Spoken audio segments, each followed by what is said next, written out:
Okay, so we're out here on the driving range working on our pitching technique.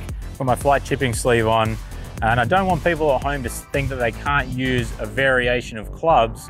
You know, when you're dealing with different shots downwind and into the wind, you certainly want to think about, you know, changing the club you use in order to control the spin. So these are the 4 clubs that I'll generally use. My 2 sand wedges, I've got my 58 degree, my 52 degree, then I have my pitching wedge and my 9-iron. So all 4 of these clubs, I can make the same pitching motion, which is going to kind of be the limitations of what I'll use our FLYT chipping sleeve for, but this is going to create different distances and it's going to help me keep the ball down, particularly into the wind. So I'm going to go ahead and I'm going to hit a shot with each one, and I'm going to start with my 58 degree wedge. Okay, and then I'm going to work my way through the others.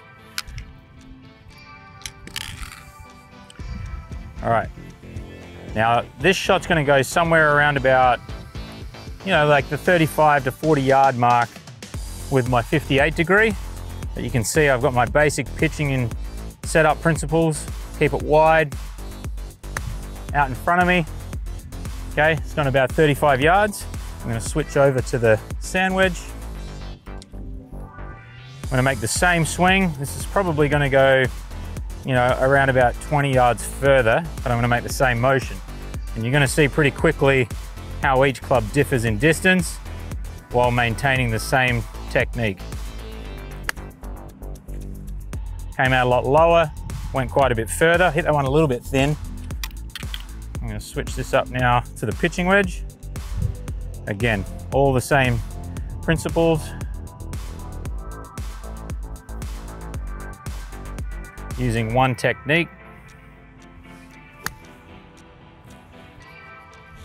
I'm gonna lastly go down to my 9-iron.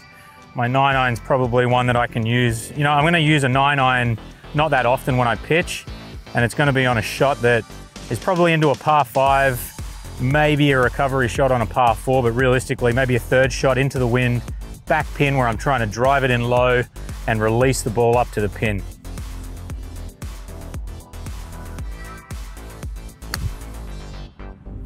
So that's probably carried somewhere around 80 yards or so, but if that's into a green, it's going to release a lot further. It's going to be a little bit easier to control than taking a big full swing with, say, my 58 degree or a 3/4 swing with my 52 degree.